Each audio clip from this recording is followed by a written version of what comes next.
പശ്ചിമേഷ്യയിൽ വെടിനിർത്തൽ പ്രഖ്യാപിച്ചതിന് പിന്നാലെ യുദ്ധത്തിൽ സമ്പൂർണ്ണ വിജയം പ്രഖ്യാപിച്ച് രംഗത്ത് വന്നിരിക്കുകയാണ് ഇറാൻ ജനതയുടെ പോരാട്ട വീര്യമാണ് അമേരിക്കൻ സയനിസ്റ്റ് ശത്രുവിനെ തുരത്തിയതെന്ന് ഇറാന്റെ ദേശീയ സുരക്ഷാ കൌൺസിൽ പ്രസ്താവനയിൽ വ്യക്തമാക്കി. ഇറാൻ മുന്നോട്ട് വെച്ച 10 പദ്ധതി അംഗീകരിച്ചാണ് നിലവിൽ വെടിനിർത്തൽ പ്രാബല്യത്തിൽ വന്നിരിക്കുന്നത്. ഇറാനിലെ പിഞ്ചു കുഞ്ഞുങ്ങളുടെ ജീവൻ കവർന്ന ശത്രുക്കൾ ഒരു മാസമായി വെടിനിർത്തലിനായി കെഞ്ചുകയായിരുന്നു. ഈ വിജയം ജനങ്ങളുടേതാണെന്നും അമേരിക്കൻ പ്രസിഡന്റിന്റെ ഒരു അന്ത്യശാസനവും ഒരു ഘട്ടത്തിലും ഇറാൻ വകവെച്ചിട്ടില്ല എന്നും പ്രസ്താവനയിൽ പറയുന്നു. ഇറാനിലെ ജനങ്ങൾക്ക് നല്ല വാർത്തയുണ്ടെന്നും യുദ്ധത്തിലെ ഇറാന്റെ എല്ലാ ലക്ഷ്യങ്ങളും സാധിച്ചുവെന്നും നിങ്ങളും നിങ്ങളുടെ ധീരന്മാരായ മക്കളുമാണ് ചരിത്രം എഴുതിയതും എന്നേക്കുമുള്ള തോൽവിയിലേക്ക് ശത്രുവിനെ തള്ളിയിട്ടതെന്നും പ്രസ്താവനയിൽ പറയുന്നു. ഇറാൻ മുന്നോട്ട് വെച്ച 10 പദ്ധതിയിലെ സുപ്രധാന വ്യവസ്ഥകൾ US അംഗീകരിച്ചു. ഇതനുസരിച്ച് ഹോർമുസിലേക്കുള്ള കപ്പൽ ഗതാഗതം ഇറാൻ സൈന്യത്തിന്റെ കൂടി നിയന്ത്രണത്തിലാകും. ഇറാനിൽ മാത്രമല്ല ലെബനൻ ഉൾപ്പെടെയുള്ള എല്ലാ മേഖലയിലും USഉം ഇസ്രയേലും നടത്തുന്ന ആക്രമണങ്ങൾ അവസാനിപ്പിക്കണം. എല്ലാ പ്രദേശങ്ങളിലും വ്യോമതാവളങ്ങളിൽ നിന്നും US പിന്മാറണം. ഇറാന്റെ അധികാരത്തിന് കീഴിൽ ഹോർമുസിൽ സുരക്ഷിത പാതയൊരുക്കും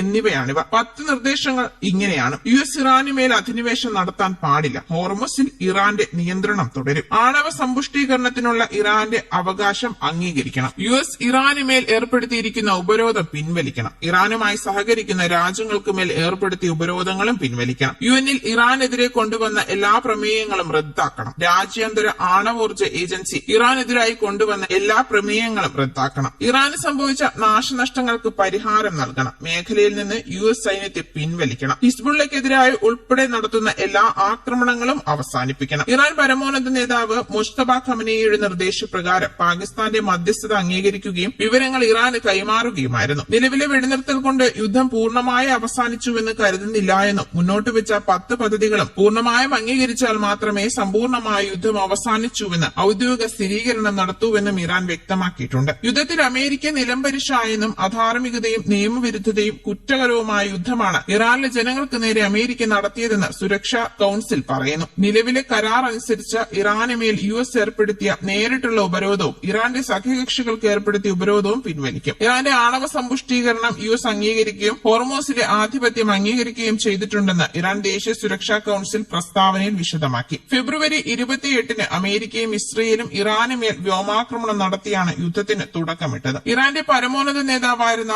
ആയത്തുള്ള അലി ഖമനേയിയും സൈന്യത്തിലെയും ഭരണത്തിലെയും ഉന്നതരും യുദ്ധത്തിൽ കൊല്ലപ്പെട്ടു. പിന്നാലെ ഇറാനിലെ സ്കൂളിന് നേരെ നടത്തിയ ആക്രമണത്തിൽ 84-ലേറെ പെൺകുഞ്ഞുങ്ങളും കൊല്ലപ്പെട്ടു. മറുപടിയായി ഇറാൻ ഇസ്രയേലിലും പശ്ചിമേഷ്യയിലെ US സൈനിക താവളങ്ങളിലും കനത്ത ആക്രമണം നടത്തുകയായിരുന്നു. ഹോർമസിലൂടെയുള്ള കപ്പൽ ഗതാഗതവും പൂർണ്ണതോതിൽ തടയുകയും ചെയ്തു. വെടിനിർത്തൽ പ്രഖ്യാപിക്കപ്പെട്ടതോടെ ഒരു മാസത്തിലേറെ നീണ്ടുനിന്ന സംഘർഷത്തിനാണ് ഇപ്പോൾ താൽക്കാലിക ശമനം